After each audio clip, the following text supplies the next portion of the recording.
Bonjour tout le monde, bienvenue sur votre chaîne Justice PO. Yo, salut Marc-André. Aujourd'hui, donc 3 maintenant, on le voit derrière nous, là, on est à l'événement du Star Showdown pour Star Wars Unlimited, le set Crépuscule de la République. Yes, sir. Il y a déjà du monde, on est 24 Ouais. sur 24. Exactement, on est sold out, fait que ça va être intéressant. Ouais, ça va être intéressant. 24, il n'y a pas encore, je pense, vraiment de méthode très construite actuellement. Ça tourne un peu autour d'Anakin, Jango Fett, mais il y a beaucoup de possibilités, beaucoup de leaders qu'on n'a pas beaucoup vus aussi. Ouais. Fait que, personnellement, je viens de brasser sur la table, là, de me suggérer de prendre un dé rouge pour Mace Windu ou un dé Yes. bleu pour Rey, puis c'est bleu qui a gagné, donc je vais jouer pour ton conseil, là, je choisir entre le camp les deux. Ça va être la chance, donc la force, c'est Rey Yes. aujourd'hui que je vais jouer, donc c'est un peu différent. Et quand même, on la voit des fois dans le méta, elle est quand même forte. Je vais voir ce que je peux faire avec aujourd'hui. Ouais, puis moi je vais jouer Krennic double bleu, super contrôle. Je vais essayer d'énerver mes adversaires qui jouent aucune carte. On va voir s'ils vont être capables de rester avec moi. Mon but c'est de contrôler la map, les decks au complet. Mais j'ai vraiment hâte aujourd'hui. Ça fait environ 2-3 semaines que j'ai pas joué. J'ai hâte de reconnecter avec la communauté. Surtout c'est un des premiers Star Showdown du 7-3. On a vraiment hâte. 3 mana comme d'habitude. On est tous dans l'or, on dort là pratiquement. Donc c'est très tôt aussi dans l'année, là, on est à mi-décembre, là, donc c'est vraiment, comme tu l'as dit, le premier Star Showdown de ce set déjà. Avant les fêtes, la plupart sont après la période des fêtes. Exactement. Encore une fois, très généreux, on le voit ici sur l'écran, plusieurs cadeaux en rentrant déjà. Tu as 2 boosters, dont un du premier set. Un du premier set, ça c'est quand même nice. Quelqu'un tantôt a ouvert un Super Laser Blast, le premier set, gratuit. Ça coûtait 0$. On est rentré là gratuit, il fallait juste s'inscrire sur Melee. C'est malade, c'est malade. À chaque fois on vient ici, on est comme ah comment ça, mais on revient, c'est ça le but. C'est incroyable, c'est Noël avant le temps, ouais. Fait que, Joyeux Noël. Ouais, restez là. Salut. Bonjour tout le monde, bienvenue sur votre chaîne Z6PO. Alors aujourd'hui, on participe à un Star Showdown du 3e set de Star Wars Unlimited, soit le set Crépuscule de la République. On est 24 joueurs, c'est complet, on l'a mentionné en introduction, 24 sur 24. On voit ici Mike, propriétaire de la boutique, un des propriétaires. Voici les prix qu'il donne en arrivant. Donc, des prix de participation, tu rentres dans la boutique, déjà en partant, on te donne ton Savage aux presses et on te donne aussi ton jeton d'acrylique. Donc ça, en partant, c'est à toi. Hop, le jeton ici. Tu as ce cadeau. On voit Gore ici qui va être le prix pour le top 8. Mais quand tu rentres dans la boutique, tu as ça déjà cadeau en main, plus un booster du premier set, que je n'ai pas encore ouvert parce que je vais vous le montrer sur cette vidéo, plus un booster du 3e set, Crépuscule de la République, plus un booster, un weekly pack, donc 2 boosters weekly, c'est incroyable. Donc la boutique toujours aussi généreuse, donne déjà en partant beaucoup de prix qui valent la peine de se déplacer. Encore une fois, cette boutique croit au jeu, croit à la communauté, veut au moins garder les joueurs pour l'instant, le temps que la première année se finisse. Ça ne fait pas tout à fait un an que le jeu est sorti. On a tendance à l'oublier. C'est sorti à peu près au mois de mars de cette année 2024. On s'apprête à commencer 2025 déjà, mais on n'est pas encore rendu au mois de mars, donc ça fait pas tout à fait un an. Les 3 sets, cependant, pour cette première année, sont déjà sortis. Donc, c'est ça. C'est une communauté qui a eu un gros engouement au début, qui s'est stabilisée par la suite, et qui a beaucoup d'espoir dans les 3 prochains sets qui vont sortir en 2025. Alors, sans plus tarder, je sais que ça vous intéresse énormément. Voici, je l'annonce, je l'affiche. Le diagramme que j'ai construit, il a pris un certain temps d'ailleurs, parce que visuellement, j'aime ça que ça claque. Alors, voici ce qui va être joué durant cet événement. Les joueurs, les decks, ce qu'ils ont construit, ce qu'ils ont choisi, ce qu'ils vont jouer. Beaucoup de variétés, on le voit tout de suite en partant, ce qui a été long justement à construire. Il y a beaucoup de leaders différents, beaucoup de variétés de combinaisons avec les nombreuses bases qui sont jouées aujourd'hui. On voit qu'il y a seulement 4 leaders qui vont être joués par 2 joueurs chaque. Donc, pas plus. Donc, 2 joueurs vont jouer Quinlan Tarkentown. 2 joueurs, dont moi, vont jouer Rey Tarkentown. 2 joueurs vont jouer Anakin, le nouveau bleu. 2 joueurs vont jouer Maul vert. Je crois que c'est ICL de mémoire. Et par la suite, après ça, il y a beaucoup de variétés. Il y a 2 personnages qu'on va voir à 2 reprises sur 2 decks différents. Yoda et Jango Fett. Mais Yoda, on le voit en deux couleurs, Jungle Fett aussi. On voit Yoda vert, Yoda Tarkentown. Jungle Fett Tarkentown, c'est le leader qui a gagné le plus d'événements de boutique au début de ce set 3. Donc, ça me surprend qu'il n'ait seulement joué par un seul joueur durant cet événement. Sabine aussi, probablement dans des deux meilleurs decks du jeu actuellement, Django Rouge et Sabine ICL. Donc Sabine va être aussi jouée en vert par un seul joueur. Dooku en bleu. Previously, un nouveau leader qu'on ne voit pas souvent, va être joué en vert. Bossk, qui est aussi dans le méta actuel en bleu, mais seulement un joueur va le jouer. Bane Tarkentown, qui est de plus en plus populaire. On le voit de plus en plus dans les événements, sur les tables de jeu, dans les événements importants. Donc, il commence à prendre sa place dans le méta du troisième set. Luke vert, je vais jouer contre d'ailleurs, quand même fort. Un retour peut-être de Luke. Grande surprise, Hera. Oui, Hera fait partie du Store Showdown. Hera jaune. J'ai parlé au joueur qui a construit le deck. Il m'a dit qu'il n'avait même pas mis Cannon Jairus à l'intérieur du deck. Donc, il se base surtout un deck qui est construit alentour du Maraudeur. Donc, très intéressant ici. C'est des decks aussi qui vont être joués avec des personnages qui vont être joués deux fois, exemple, 3 fois les cartes de Sabine, parce qu'il y a 2 Sabines différentes. Donc, il va jouer 2 fois 3 Sabines. Vous voyez le genre, là, les 2 fois R2D2. Donc, les 2 kits de 3 R2D2, etc. etc. Le jeune Han bleu. Anakin vert. Palpatine chancelier. Difficile à jouer, mais aussi présent, je pense, dans le méta actuellement. Rouge. Je crois que c'est rouge Tarkentown, mais je suis pas sûr. On a une Kira vert. Et on a un Krennic double bleu. Donc un Krennic bleu pour un contrôle absolu. C'est Vlad qui va jouer Krennic double bleu d'ailleurs. Donc voilà, cette grosse variété là. Donc 20 sur 24 joueurs, il y a 20 combinaisons différentes sur 24. C'est extraordinaire. Ça prouve que la méta est actuellement en train de bouger beaucoup. Il n'y a rien d'aussi construit qu'à l'époque Boba Fett. Même si Sabine n'est jouée qu'une seule fois.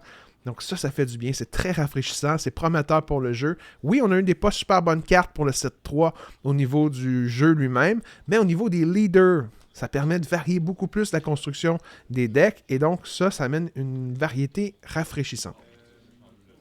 Donc, je vais m'apprêter à jouer contre mon premier adversaire, Maxime, qui justement va jouer un deck rafraîchissant que je n'ai jamais joué contre. La première fois que je le vois, c'est le Previously. Donc, restez là. Premier match, on a 5 matchs à faire, 5 adversaires à combattre avant de faire le classement final des top 8 parmi les 24 joueurs qui vont participer aux grandes finales.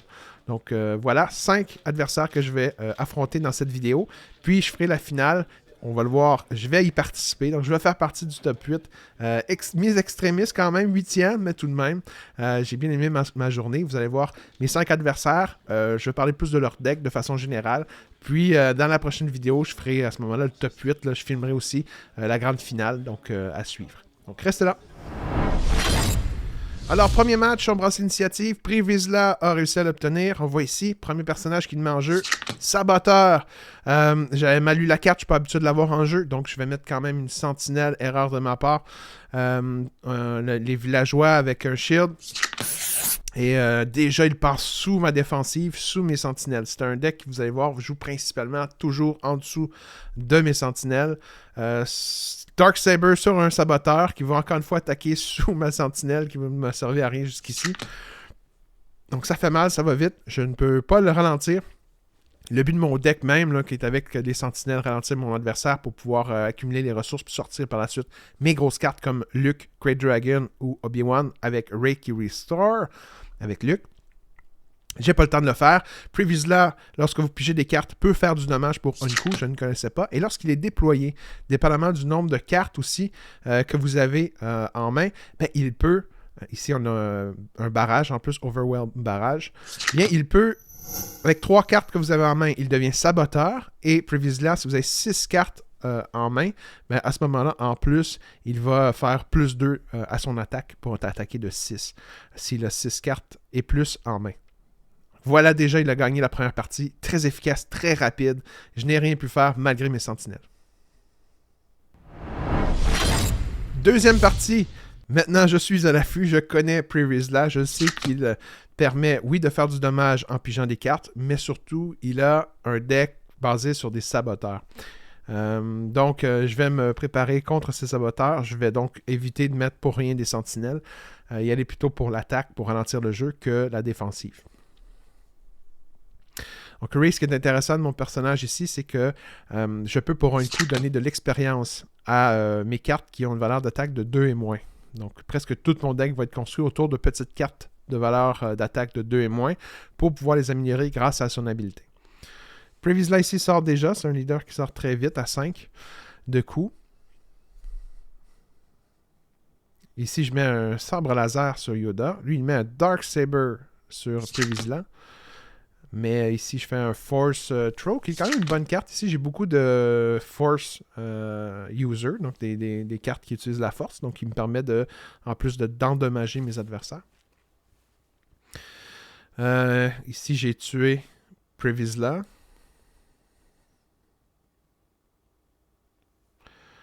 J'ai déjà utilisé ma carte Tarkentown. Ici, il fait une embuscade pour tuer mon Yoda. Et je suis finalement rendu à ce tour-ci, là, quand je peux sortir à 6 de coups Obi-Wan et en même temps, même tour, je sors Rey. Ben, Obi-Wan protège. Et limite, s'il meurt, il donne 2 de plus d'expérience à Rey, qui, dans le fond, transforme Rey en une super personnage. Là. En une super Rey. Donc là, rendu là, avec ces cartes-là, je suis confiant. En main, je crois que j'ai vu Luke. J'ai 7 ressources, donc je peux mettre Luke en jeu ce tour-ci. Ici, il a des cartes pour piger davantage de cartes durant le tour, ce qui lui permettra de faire l'habilité de Previsla pour un coup, faire le nombre de dommages de cartes pigées pendant la phase. Donc je crois qu'il a pigé 2 ou 3 cartes, donc il pourra pour un coup me faire 2 ou 3 de dommages. Ce qu'il a fait, je pense. Et là, quand Rey attaque, elle restart, donc régénère la base de 3 à chaque fois. Donc le compte à rebours maintenant va à l'inverse.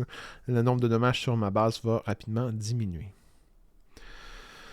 3 Jedi sur le jeu. Rey, Obi-Wan et Yoda. Ça va très vite. Donc voilà. Cette partie est déjà gagnée d'avance. Il n'a rien en main pour pouvoir stopper cette force de Jedi. Troisième partie. Donc, 1 à 1. Il reste peu de temps. Non, je crois qu'il nous restait une quinzaine de minutes pour jouer notre dernière partie. Ici, je déteste Scrum, là, cette petite carte verte qu'ils viennent de mettre en jeu. Donc, je vais dès que je peux l'éliminer parce qu'il va guérir sa base, blesser mes joueurs petit à petit. Ça fatigue. D'ailleurs, je m'en suis tout de suite débarrassé. Voilà. J'ai déjà un Red Tree en jeu, ce qui va permettre d'améliorer un peu l'attaque de mes cartes que je vais mettre dans les prochains tours. C'est son Fang Fighter qui attaque. Previsla sort déjà. Il a 3 cartes en main, donc Vizsla a pour l'instant Saboteur. Mes petites cartes commencent à rentrer en jeu. Donc, il faut toujours que je me méfie quand même du Overwhelming Barrage, qui peut endommager presque toutes mes cartes, faire disparaître toutes mes cartes de mon côté. Donc, je dois m'en méfier. Bientôt 6 ressources pour sortir Rey. Et si possible, mettre Obi-Wan. Le meilleur combo, je pense, pour ce deck. Ici, il a mis Hu Yang. Donc, je vais essayer de le tuer le plus rapidement possible pour retirer les bonus qu'il avait donnés à Previsla. Et éviter qu'il n'attaque aussi par la suite.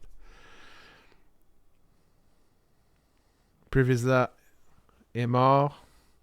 J'ai une sentinelle en jeu avec Rey qui se déploie, qui va pouvoir, en attaquant, réparer, régénérer ma base et donner une expérience soit à mes gardes du village ou soit à mon soldat. Mon adversaire contrôle l'espace avec un Fang Fighter. Ici, un Overwhelming Barrage qui a enlevé le bouclier de mes villageois. Et là, je mets un Luke. Vu qu'il a tué mon soldat, je peux faire moins 6. Donc, je me suis débarrassé avant qu'il n'attaque de son unité. Et là, c'est trop tard de son côté. Là. 10 de dommages sur ma base, 14 sur la sienne. Je viens de récupérer 3 avec Rey, le pouvoir de Rey. Yoda en jeu, Luke en jeu. Ici, on a Darth Maul, intéressant, qui vient de sortir. Mais je pense que c'est trop peu, trop tard. Ici, j'attaque et je restore avec Luke.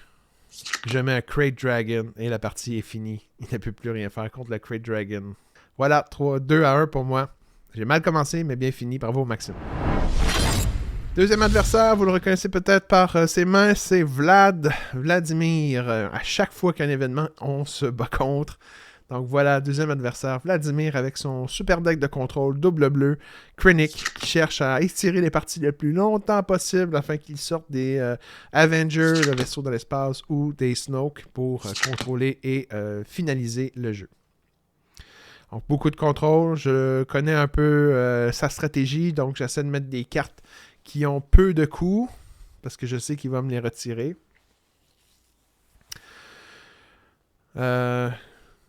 Retirer ses sentinelles aussi. À mon tour, j'ai quelques cartes de contrôle quand même, avec des Open Fire, avec des Make an Opening. Donc, j'ai quelques cartes qui peuvent m'aider. Avec aussi la base, toujours. Tarkin Town qui peut faire 3 de dommages à une carte déjà endommagée. Donc, je peux quand même m'en sortir. Krennic c'est déjà sorti, mais je me dirige beaucoup vers l'espace, parce que je sais qu'il va y avoir moins de sentinelles dans l'espace que sur Terre. Donc, pour moi, c'est la faille à exploiter pour attaquer le plus rapidement possible sa base, pour éviter de me rendre trop loin et qu'il ne sorte des Super Laser Blast pour détruire l'entièreté de mon armée. Donc, je suis rendu à 6 dommages sur ma base, 4 sur la sienne. Alors, malgré le fait qu'il a un deck de contrôle, il a quand même fait jusqu'ici plus de dommages que moi. Mais je vais tranquillement revenir récupérer. Vous voyez, il a guéri sa base avec Vigilance. Guéri de 5 sa base. Et il m'a 1000 de 6 cartes.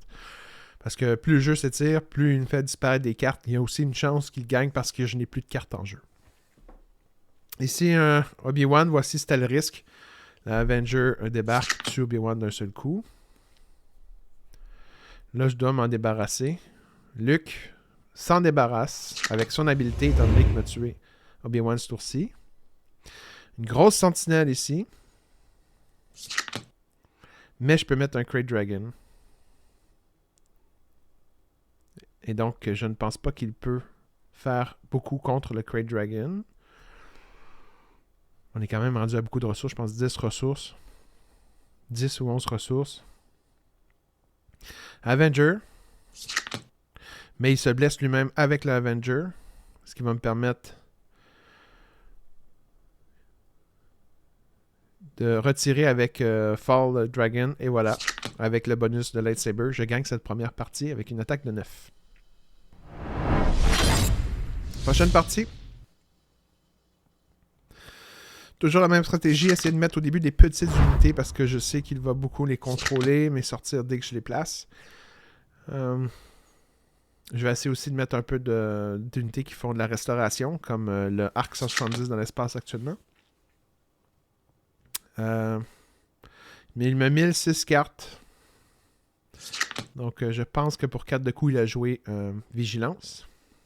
Moi, je vais mettre plusieurs petites cartes. 3 cartes ce tour-ci. 2 à 1 de coup. 1 à 2 de coup. Donc vraiment déjà. Mais il y a une sentinelle qui peut répondre. Encore une fois, c'est le danger de jouer sur le ground contre ce type de deck. J'améliore un peu mes unités pour essayer de faire le plus de dommages possible. Et par la suite faire Tarkin Town pour éliminer ma cible avec, je pense que c'était Open Fire et Tarkin Town. Toujours 3 unités en jeu. J'en ai plusieurs. Même s'il a du contrôle, c'est long à contrôler. Ça, c'est une carte qu'il utilise souvent. Très bonne défensive si je viens de mettre Obi-Wan. Donc, sa carte, 8 d'endurance. C'est très long à tuer. Donc, ça ralentit beaucoup ma partie là, actuellement. Mais je vais m'en débarrasser. Je pense avec Rey. Oui, avec Rey. En donnant un petit bonus à d'autres unités. Et là, j'ai beaucoup d'unités en jeu, là, avec 5 unités en jeu, lui aucune. Seulement en fait Krennic. 9 de dommages sur sa base, 8 sur la mienne. Si Defeat, il m'a tué d'un seul coup, mais Rey, ça coûte cher, mais c'est efficace parce qu'elle peut faire régénération de 3, donc Restart 3 sur ma base. Il me reste tout de même Obi-Wan. qui fait 4 de dommages. Donc avec ce qui me reste, je vais pouvoir accumuler les dommages. On est rendu à 16 sur la sienne, sur sa base. 19 sur sa base. Avec la régénération de Yoda. Ça commence à être intéressant.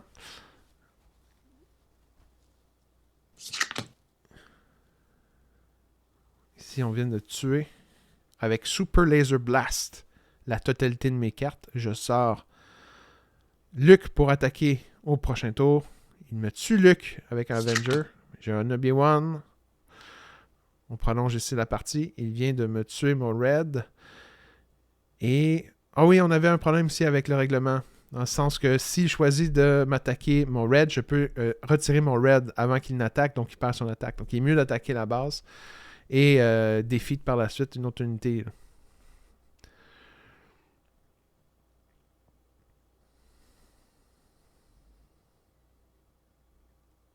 Je sais pas pourquoi il n'y a pas d'unités qui sont mortes. Il aurait dû avoir, je pense, Red de mort ici. Là. Quoi qu'il en soit, j'ai beaucoup d'unités qui s'accumulent ici sur le jeu. Et je pense pas qu'il lui reste assez de cartes pour neutraliser ce qu'il me reste. Et voilà, parti. Troisième adversaire. Je pense que c'est Nick. Un très bon joueur qui joue local. Quelqu'un de la communauté, quelqu'un de la boutique du 3 mana. Alors, Nick joue Quinlan Voss Tarkin Town. Il est habitué de jouer ce deck. Il connaît très bien les combinaisons. Par cœur même, ça fait plusieurs semaines depuis la sortie du deck qu'il joue Quinlan Voss. Donc il connaît très bien les combinaisons, les combos. Donc Ray ne semble pas vraiment l'affecter. Vous allez voir, ça va être très rapide. Il maîtrise bien le deck. C'est un deck puissant. Il va faire constamment son dommage avec Quinlan Voss en jouant la première carte d'un coup similaire. Un coup égal à ce que j'ai pour faire un dommage, c'est l'habilité de Quinlan Voss. Donc, si il joue une carte 3 puis j'ai une carte 3 en jeu, ben, il peut me faire un dommage sur celle-ci. Dans l'espace, j'ai une sentinelle, mais ça va quand même aller vite. Là. Son objectif est de contrôler tout ce que je mets en jeu. Quinlan Voss est sorti. Donc, lorsque Quinlan Voss est sorti, à ce moment-là, toutes les cartes qui ont un coût supérieur à une carte sur mon jeu, ben, il fait des dommages. Donc, ça va très vite. Là, il va faire des dommages à presque chaque carte qu'il met en jeu à mes cartes que j'ai sur mon tapis. Surprise Strike tue d'un seul coup avec Ezra Bridger Mare. Pour 6 de dommages. Ça fait extrêmement mal. Je n'ai pas le temps d'attaquer, pas le temps de donner de bonus. Je ne m'attendais pas au Surprise Strike. C'est très efficace. C'est une petite faiblesse de Ray. Elle n'a pas 7, mais bien 6 d'endurance. Donc c'est ce qu'il attendait. Carte en main. Il a seulement 2 dommages en plus sur Ezra Bridger. Donc il peut rattaquer encore une fois de 3 au prochain tour. Ça regarde très mal. Tout ce que j'ai mis en jeu jusqu'ici a été contrôlé, neutralisé, attaqué par Quinlan Voss et ses unités. Des cartes très efficaces jaunes. Luke ici rentre en jeu un peu trop tard, je pense. Et se fait tuer sans aucun dommage contre Anne. Je cale la partie. C'est terminé. Première partie. Un massacre de Nicolas. Bravo. Quinlan Voss. Tarkin Town. Deuxième partie. J'ai l'initiative étant donné que j'ai perdu ma première partie. Vous allez voir, c'est très difficile encore une fois. Dès que je mets une carte en jeu, il va sensiblement me faire du dommage. Je vais essayer de neutraliser ce que je mets. Très rapide encore une fois, très efficace. Malgré mes sentinelles, mes boucliers et autres. Regardez, l'habilité de Quinlan vient d'enlever mon bouclier à mes villageois. Donc c'est des unités qui sont bonnes avec des boucliers, sans bouclier beaucoup moins. Ici, il attaque avec son droïde, tue ma sentinelle et la voie est libre pour les prochains tours. Je ne sais pas comment jouer vraiment contre Quinlan Voss, comment battre cette domination du board, du jeu. Il y a toujours le dessus, le devant sur les quantités de cartes que j'ai par rapport à les siennes. C'est comme la courbe, cette fameuse courbe est toujours à son avantage si on la suit, étant donné qu'il fait l'habilité de dommage, c'est une chose. Tarkin Town, c'en est une autre. Il peut massacrer dès le début de la partie les quelques cartes que j'ai en jeu. Moi aussi, j'utilise Tarkin Town, mais c'est pas à la hauteur de ce qu'il peut faire. Quinlan Voss arrive, il va encore une fois mettre une carte retirée, assurément le bouclier sur ma sentinelle. Donc je me dépêche à mettre, grâce à l'habilité de Ray, pour un coup, un d'expérience à cette sentinelle. ici, on va voir le K2SO qui va être aussi très efficace dans les prochains tours. Et déjà, là, il y a beaucoup de dommages possibles à faire pour le tour 6, le tour où je ne me suis même pas encore déployé. Quinlan Voss est en action, fait le ménage. Il me reste seulement un soldat avant le déploiement de Ray. Encore une fois, je me méfie. Il y a plusieurs cartes de 3, de 4 d'attaque. Donc, en déployant Ray, si je n'ai pas de sentinelle, il peut me tuer d'un seul coup. Je mets un sabre laser ici. Je suis désespéré sur mon soldat. Qui pourrait tuer Quinlan et qui va le faire d'ailleurs. K2 va donc venger son leader, tuer mon soldat avec le sabre laser et en mourant, faire 3 de dommages à ma base. Je suis rendu à 10 de dommages sur ma base, 7 sur la sienne. Et là, le problème, c'est que je joue principalement top deck, alors que lui, il a toujours 2-3 cartes en main, au moins 3 cartes en main. C'est un autre problème. Là. En jouant des petites unités à peu de coups, rapidement, on finit par épuiser notre main avec le deck de Ray. Et donc, en jouant top deck, c'est pas les meilleures cartes. On ne peut pas vraiment choisir la meilleure combinaison. Donc, on est un peu à la merci de la chance par la suite. C'est ce qui arrive actuellement. Là. Donc, ici, il y a des Smuggles que je n'ai pas. Avec le Blaster. Smuggle en jaune pour 3 de coups permet de faire 6 de dommages avec Ezra Bridger. Je vais essayer de contrôler les dommages avec Ray qui va Restore 3 en donnant une expérience au soldat. Luke sort pour achever Ezra. La partie est quand même serrée pour l'instant. 13 dommages sur sa base, seulement 7 sur la mienne. J'ai utilisé mes bonnes cartes, mais encore une fois, sa carte maîtresse, on l'a vu, là, il vient de tuer Luke, encore une fois, c'est vraiment son Han Solo qui se déploie, qui tue une carte aussi forte que Luke à un seul coup sans prendre aucun dommage. C'est un peu comme avoir l'habilité incluse de Shoot First. Un ECL Blaster ici sur Han Solo qui va commencer à attaquer de 8 ma base. Je suis déjà rendu à 18. C'est pas mal la fin de la partie. Là, voilà. Bravo Nicolas.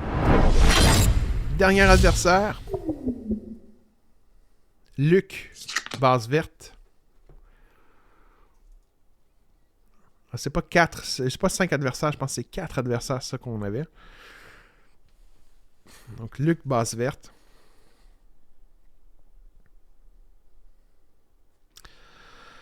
Bon, ce qui est intéressant dans l'habilité de Luke, c'est pour un coup, il me semble, il peut donner un bouclier. Donc en ayant des sentinelles comme ils viennent de mettre dans l'espace. Il faut que je me dépêche de les tuer le plus rapidement possible avant que les sentinelles aient des boucliers, là, ce qui les rendra encore plus forts. Donc c'est l'habilité de Luke qui va vraiment, avec les nouvelles cartes qui sont sorties dans les 2 derniers decks, venir améliorer son habilité de bouclier. Ici, Ki-Adi-Mundi. Pour ceux qui ont vu nos cartes préférées. C'est pas encore notre top 20. Nos cartes préférées. Nos 20 cartes préférées du 7-3. Ki-Adi-Mundi était placé en première position par l'équipe Z6PO.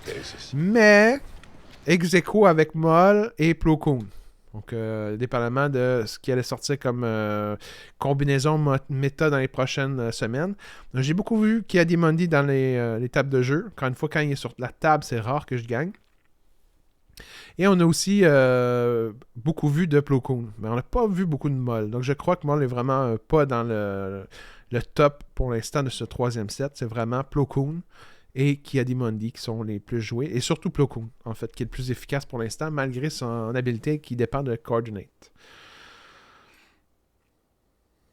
Ici, j'ai 10 dommages sur sa base, aucune sur la mienne. Il contrôle, il essaie le plus possible de contrôler mes unités avec ses boucliers.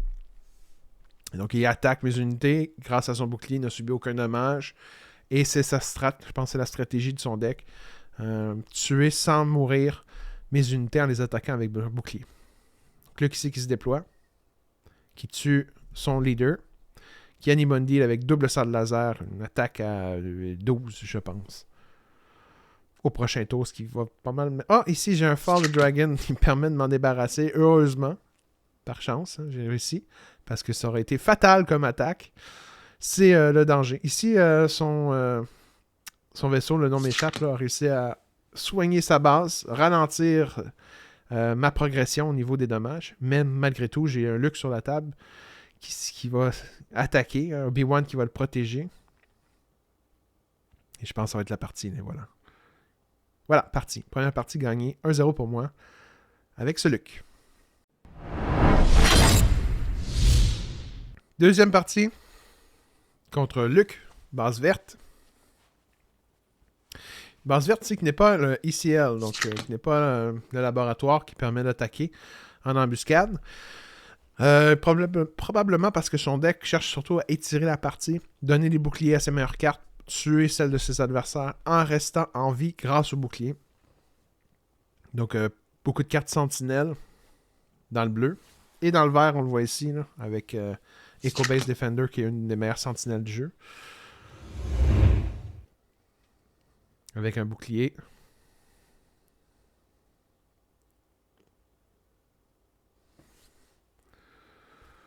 Encore une fois, il attaque avec ses boucliers mes unités pour ne pas mourir. Ici, Tarkentown pour me débarrasser de sa sentinelle qui a été blessée en attaquant la mienne. Toujours des boucliers sur ses unités. J'aurais dû mettre en side deck. J'ai pas de side deck. Je joue très mal le side deck. Les meilleurs joueurs qui gagnent ces événements ont pas mal toujours de bons side decks adaptés à leur adversaire. Je devrais avoir un Fake Fighter à 3 exemplaires dans le side deck pour me débarrasser des boucliers quand je joue contre ce genre de deck. Ou contre des decks comme Sabine qui ont des Dark Saber. Donc, carte à garder en side deck, là, assurément. Ça ou Confiscate, qui va devenir de plus en plus populaire avec le 7-3, parce qu'on a vu déjà des previews du 7-3 avec des leaders qui se transforment en upgrade dans des véhicules. Ça peut être faible parce qu'un Confiscate apparemment fonctionnerait. On pourrait s'en débarrasser avec une carte de 1 de coup seulement, se débarrasser d'un leader, imaginez-vous. Donc, j'ai hâte de voir ce qui nous attend dans le prochain set. Ici, il contrôle absolument tout. Ce que j'ai sorti a été éliminé. Grâce à ses boucliers, il est resté en vie. Donc, il a 4 unités en jeu. Donc, il y a des Mundi qui est avec 2 sables laser, encore une fois. Un super Kiadi qui va m'attaquer pour me détruire à un seul coup. J'ai fait Restore, je pense, avant avec Ray. Non, Kiadi attaque en premier. Je suis à 15 de dommages. Ah, c'est un bouclier qu'il a. Pardon. C'était pas des sabres laser. Luc débarque, tue malgré ses boucliers Kiadi Mundi, et il tue Luc par la suite.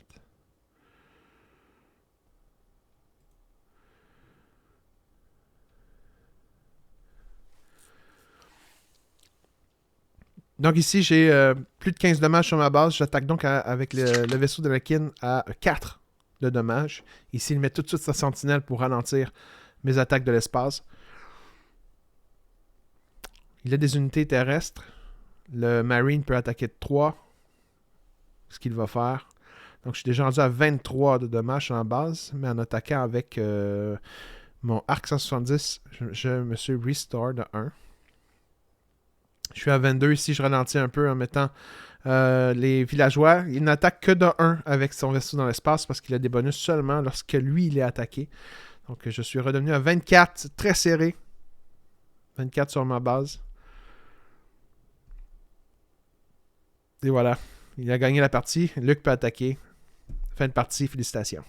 1-1. Qui a Luc, base verte de 30.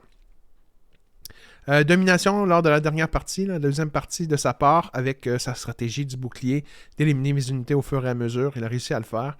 Malgré mes restores, je n'ai pas pu résister. Kiadi Mundi a été extrêmement efficace. Encore une fois, s'est débarrassé de mes bonnes cartes en jeu. Donc là, il nous reste très peu de temps à jouer. Je pense qu'il nous reste 11 minutes pour jouer la partie. Vous allez voir, à la fin, c'est extrêmement serré. Il se peut qu'on fasse des erreurs. On joue extrêmement vite. Et on a vu que les 2 dernières parties ont fini avec des 7, 8 ressources, 9 ressources, donc 8e tour. C'est quand même de longues parties.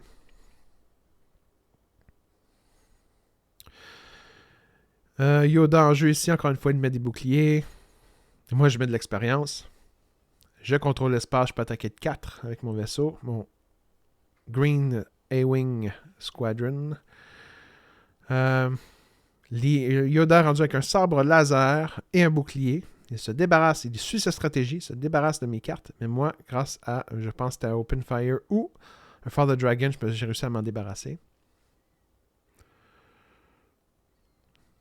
Une sentinelle, encore une fois, toujours cette sentinelle dans l'espace Et étant donné que je n'ai pas attaqué dès qu'il l'a mise, eh bien, parce que je ne voulais pas mourir, il y a un bonus à la défense si je l'attaque. Ben, il a mis un bouclier, il en a profité, donc ça va être un problème pour moi à gérer dans l'espace. Donc, j'ai mis l'initiative pour essayer de survivre après avoir enlevé son bouclier. Pour essayer d'attaquer dans l'espace avant que lui ne remette un bouclier. Mais étant donné que Luke est déployé, j'ai des chances. Sur le ground, ça va pas très bien. Luke est en contrôle. Bouclier mis sur sa sentinelle dans l'espace, encore une fois. Il aurait pu tuer mon A-Wing, mais a décidé d'attaquer de 1 ma base. Choix discutable, j'en conviens.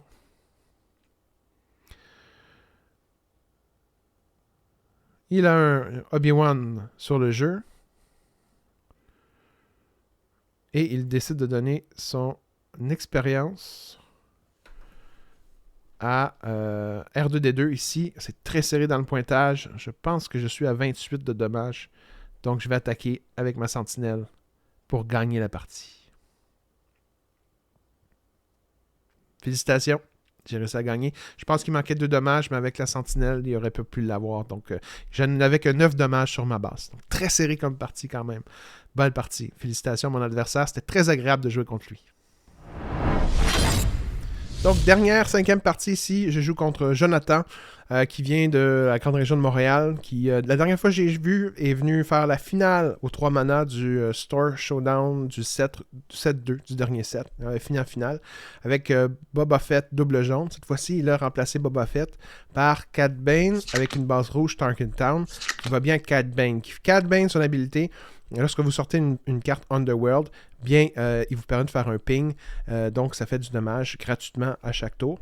Ici, il met premier tour Sabine. Pas Sabine, mais Bazine. Bazine lui permet de retirer une de mes cartes de mes mains. Généralement, il va essayer de choisir une carte qui va m'empêcher de jouer si c'est moi qui ai commencé. Et ça va m'empêcher de jouer le tour 2.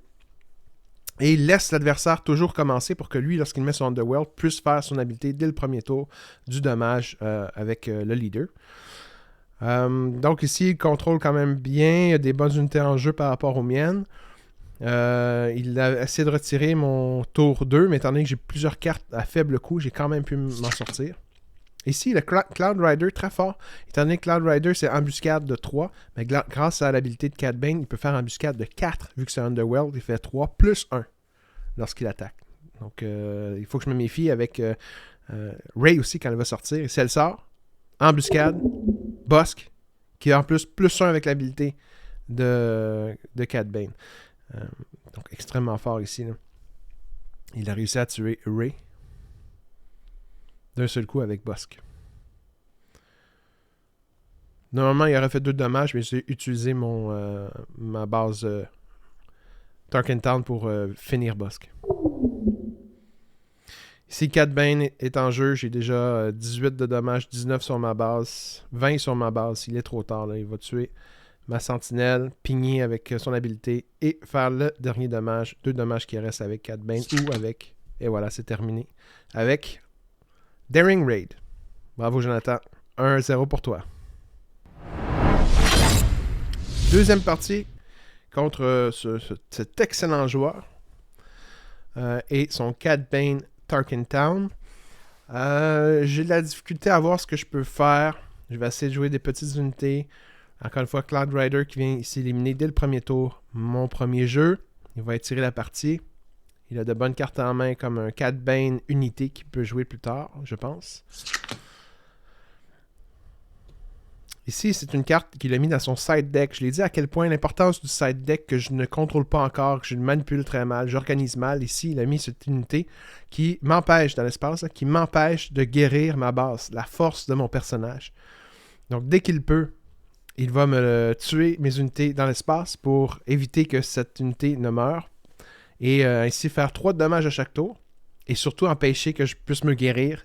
Ce qui va lui donner la possibilité de me tuer encore plus rapidement sans que je puisse ralentir sa progression. Ici, No Good to Me Dead pour neutraliser un simple soldat. Imaginez-vous à quel point il est confiant dans ses cartes. À coup de 3, toujours il est rendu à 6 grâce à son unité dans l'espace qui m'empêche de me soigner. Donc je n'ai pas joué Yoda à cause de ça. Yoda que j'avais en main pour jouer à 3 de coups. En main, j'ai un Crate Dragon ici, puis j'ai un soldat du 501e, ce qui n'est pas suffisant contre lui. Je ne me rendrai jamais à 9 ressources. J'aurais pas dû garder le Crate Dragon. Cad Bane ici qui, quand il attaque, a Raid 2 quand il est déployé. Il remet ici un 3 de dommages dans l'espace. Je déploie Ray. Et enfin, je peux attaquer avec Ray en donnant de l'expérience et en me soignant ma base. Non, je ne peux pas soigner ma base à cause de son unité, c'est vrai, dans l'espace. Bravo, bien joué. Donc Ray, sensiblement, vaut presque rien à ce moment-là. Attaque de 2 de coups, donne 1 expérience à chaque attaque, c'est rien. Sans son Restart 3, Ray est très faible. Cloud Rider qui vient encore une fois. Je suis déjà rendu à près de 20 dommages. C'est terminé, je ne peux rien faire contre le reste. Et il a gagné la partie, il me montre un peu sa stratégie, son deck, ce qu'il a side decké aussi, là, les cartes qu'il avait mis de côté contre moi, donc c'est très fort avec Bazin en début de partie pour essayer de contrôler le premier ou même le deuxième tour de ton adversaire, partir avec un avantage comme ça sur le board. Bravo, bien joué, bonne stratégie. C'est toujours aussi agréable de jouer contre lui. Bon joueur, très agréable. Donc bravo Jonathan, bonne chance pour le top 8. Je vais faire le top 8, donc on va se retrouver dans une prochaine vidéo. Voici ceux qui ont gagné dans les derniers matchs. Alors, dans le top 8, on voit qu'il y a une variété quand même au niveau des personnages. Je vais, dans une prochaine vidéo, expliquer, dans le fond, les finales, l'élimination entre les joueurs, entre eux, pour finalement arriver à cette grande finale que j'ai filmée et que vous aurez donc en exclusivité sur la chaîne Z6PO. Sur ce, je vous souhaite joyeuses fêtes, bonnes vacances. Prenez soin de vous et de vos amis, de votre famille, de vos proches. Et on se revoit très bientôt pour la suite de Z6PO. On va sûrement faire un épisode sur un retour sur cette première année, la création de la chaîne Z6PO qui n'a pas encore fêté sa première année, mais qui a déjà sorti plus d'une trentaine, il me semble près d'une trentaine de vidéos déjà. Donc c'est énorme. Et donc, merci d'encourager la chaîne, merci de continuer à regarder nos vidéos, merci de nous encourager, faire des pouces bleus, partager la vidéo, parlez de nous dans les communautés. Merci de vous intéresser à Star Wars Unlimited, de continuer de donner une chance à ce jeu, de l'apprécier en général, parce que oui, ce jeu est, je pense, quelque chose de très bon au niveau de sa conception. Il y a des choses à améliorer, c'est certain. On pourra peut-être en parler justement dans le résumé de la première année. Mais c'est un jeu quand même fascinant. Et je pense qu'il a un avenir très intéressant qui l'attend. Et on va le voir dans cette deuxième année des prochains sets. 3 prochains sets qui vont sortir en 2025. Sur ce, je vous dis que les probabilités soient avec vous. Bonne année.